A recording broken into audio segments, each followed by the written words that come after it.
Hello दोस्तों, आप सभी का मैं फिर से स्वागत करता हूं आपके अपने चैनल एग्जाम न्यूज बाय उदय सर में। दोस्तों, इस वीडियो में 30 प्लस प्रश्न हैं एचएससी के जो एग्ज़ाम आपके होने वाले हैं उनको देखते हुए अच्छे लेवल के प्रश्न हम लेकर आए हैं। जैसे कि ग्राम सचिव में बहुत ही सारे अच्छे प्रश्न पूछे गए हैं, तो इस वीडियो में भी आपको 30 प्लस प्रश्न मिलेंगे। तो सबसे पहले जो नए साथी हैं इस चैनल को जरूर सब्सक्राइब करें और हो सके तो इस वीडियो को ज़्यादा से ज़्यादा शेयर कर देना। और दोस्तों, एक एक बिल्कुल आपका जो डाउट है वो क्लियर करेंगे इस वीडियो में, क्योंकि हिंदी का लेवल बहुत ही हाई है। अब की बार एचएससी ने बहुत ही अच्छे लेवल के प्रश्न पूछे हैं, तो उसको देखते हुए उसके अकॉर्डिंग हम आपके लिए प्रश्न लेकर आए हैं। तो पहला प्रश्न है आप सभी के लिए, हिंदी का प्रथम उपन्यास कौन सा है? तो इसका जो राइट आंसर रहेगा मैं आपको समझाना चाहता हूँ। रानी केतकी की कहानी भी माना जाता है, परीक्षा गुरु को भी मानते हैं, पूर्ण प्रकाश भी माना जाता है और चंद्रकांता भी माना जाता है। लेकिन अगर इसमें से चारों ऑप्शन आपको एक साथ मिल जाएं तो इसका जो राइट आंसर रहेगा परीक्षा गुरु। कौन सा रहेगा? परीक्षा गुरु रहेगा। और इसका जो प्रकाशन है वो कब किया गया? 1882 में इसका प्रकाशन किया गया। डॉक्टर किशनलाल के अनुसार हिंदी का प्रथम उपन्यास कौन सा है?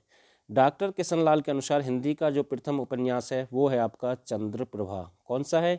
चंद्रप्रभा इसका राइट आंसर रहेगा। कई बार आपको ये चंद्रकांता के नाम से भी मिलेगा, तो लेकिन आपको कंफ्यूज नहीं होना बिल्कुल भी, आपको मैंने समझा दिया पहले ही, कोई दिक्कत नहीं होनी चाहिए। नेक्स्ट देखते हैं, शिव नारायण श्रीवास्तव के अनुसार हिंदी का प्रथम उपन्यास कौन सा माना जाता है? दोस्तों, कई बार ऐसा होता है किसी लेखक या रचनाकार या उपन्यासकार का नाम दे देता है तो उसके अकॉर्डिंग पूछ लेगा आपसे। तो इसका जो राइट आंसर रहेगा रानी केतकी की कहानी। कौन सा? रानी केतकी की कहानी। आचार्य हजारी प्रसाद द्विवेदी के अनुसार हिंदी का प्रथम कौन सा माना जाता है? पूर्ण प्रकाश और चंद्रप्रभा। तो इसका जो राइट आंसर रहेगा पूर्ण प्रकाश और चंद्रप्रभा। हिंदी के प्रथम उपन्यासकार कौन है? तो इसका जो राइट आंसर है श्रीनिवास दास। और दोस्तों, अगर आप किसी भी एचएससी एग्जाम की तैयारी कर रहे हैं और आपको पता है कि हरियाणा जी के 25% आती है और आप बार बार तैयारी करते हैं फिर भी आपके नंबर कट जाते हैं, तो दोस्तों अब की बार आपका एक भी नंबर नहीं कटेगा। बिल्कुल अच्छे लेवल के साथ और हार्ड लेवल के साथ जो एचएससी पूछता है, मतलब कि हर शिफ्ट में ऐसे प्रश्न आते हैं हरियाणा जीके के कि 4-5% गलत ही हो जाते हैं। अब की बार वो आपके गलत नहीं होंगे। तो आप हमारा पेड बैच भी ज्वाइन कर सकते हैं। बिल्कुल हर टॉपिक के हिसाब से बिल्कुल अच्छे लेवल के साथ आपको कंप्लीट हम हरियाणा जी के कवर करा के देंगे। तो आप ज्वाइन कर सकते हैं 89 30 31 82 26 पर। और मात्र इसकी जो फीस है 149 रुपये है, फिलहाल ऑफर में है ये। और जो पुराने साथी हैं उनके लिए 75 रुपीज़ उन्हें पे करना है, ज़्यादा पे नहीं करना है। तो इस ऑफर का फ़ायदा उठाएँ। और 2020-21 की करंट अफेयर आपको इसके साथ बिल्कुल फ्री दी जाएगी पर मंथ के हिसाब से, और नेशनल करंट अफेयर भी आपको फ्री दी जाएगी। तो नेक्स्ट देखते हैं, परीक्षा गुरु का प्रकाशन कब हुआ? तो इसके बारे में मैंने आपको जानकारी दी है। भाग्यवती उपन्यास के लेखक कौन हैं? तो सिद्धाराम फिल्लोरी हैं। किसके? भाग्यवती उपन्यास के लेखक हैं और 1877 में प्रकाशित हुआ था। यानी कि इसका जो आपका डेट है वो भी आपसे पूछ सकता है, तो ये आपको ध्यान रखना है। 100 अजान एक सुजान के उपन्यासकार कौन है? तो बहुत ही अच्छा प्रश्न है, बाल कृष्ण भट्ट। कौन है इसके? बाल कृष्ण भट्ट। जासूसी उपन्यास का हिंदी में श्री गणेश किसने किया या किसे इसका श्रेय जाता है? तो इसका जो राइट आंसर रहेगा बिल्कुल गोपाल राम गहमरी। 9वें का जो बिल्कुल सही आंसर है गोपाल राम गहमरी। 9th का राइट आंसर यही रहेगा। और अद्भुत क्लास उपन्यास के रचयिता कौन है? तो इसका भी जो राइट आंसर रहेगा गोपाल राम गहमरी। और दोस्तों, ग्राम सचिव के लिए स्पेशल जो आपकी पंचायत जो एक्ट है 1994 का जो संशोधन है हरियाणा के अकॉर्डिंग, वो हम आपके लिए लेकर आ रहे हैं। 3 वीडियो हमने डाल दिए हैं, तो वो आप ज़रूर चेकआउट करें। अच्छे लेवल के प्रश्न हैं और जो आपके धाराओं से संबंधित प्रश्न पूछे गए हैं एग्जाम में, बिल्कुल 280 धारा आपकी बिल्कुल कंप्लीट करके देंगे। और 2 वीडियो हमने डाल दी हैं और अब तक 50 धारा हमने कंप्लीट कर दी हैं। तो अगला देखते हैं, ठेठ। जी हाँ, ठेठ हिंदी का ठाठ उपन्यास की रचना किस कवि की है? तो इसका जो राइट आंसर रहेगा हरिद्वार ओध। इंपॉर्टेंट है भाई ये सारे प्रश्न जो मैं आपके लिए लेकर आया हूँ हिंदी के। पूर्ण प्रकाश और चंद्रप्रभा उपन्यास किसका है? भारतेंदु का। भाई किसका है? भारतेंदु का। नाम आपने सुना होगा, इसके बारे में जानकारी आपको शायद होगी। प्रेम लहरी की विद्या क्या है? उपन्यास है। ऐसे ही आपसे पूछ लेगा प्रेम लहरी क्या है? उपन्यास है, रचना है, कहानी है, क्या है? तो आपको राइट आंसर लगाना है कि ये एक उपन्यास है। प्रेमचंद के बचपन का क्या नाम था? इंपोर्टेंट प्रश्न है, बिल्कुल बहुत ही अच्छा प्रश्न है। जो प्रेमचंद के बचपन का क्या नाम था? धनपत राय। क्या रहेगा? धनपत राय इसका राइट आंसर रहेगा। हिंदी की पहली कहानी।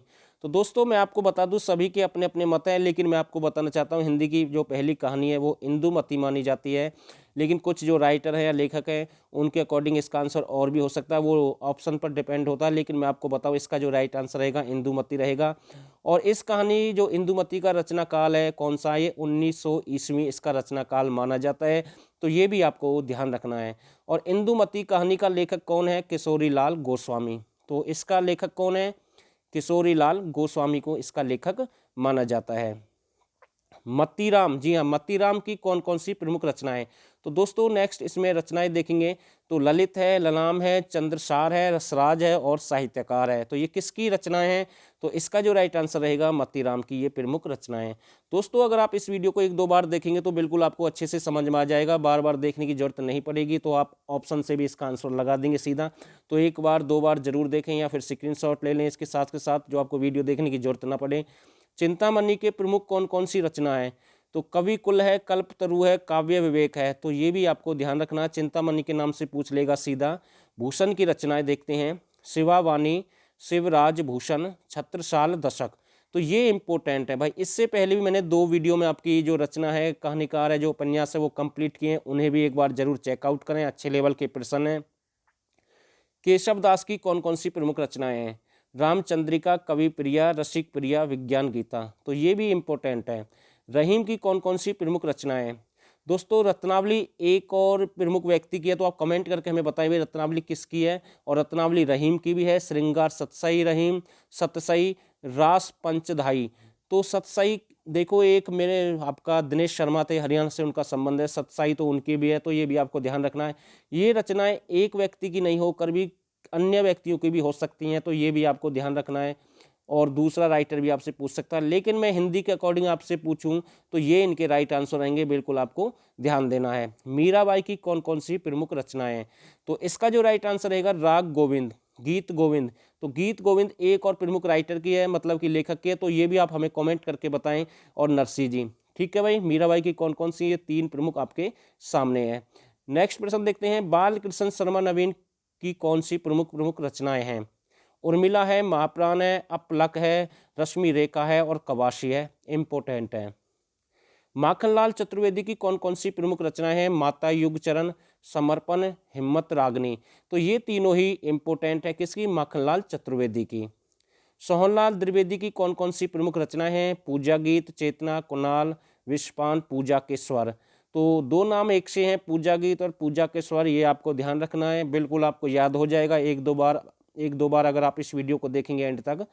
सुमित्रा नंदन पंत की कौन कौन सी प्रमुख रचनाएं हैं, तो ये है कला और बूढ़ा चांद, पल्लव गुंजन, लोकायतन, चिंदबरा और उत्तरा।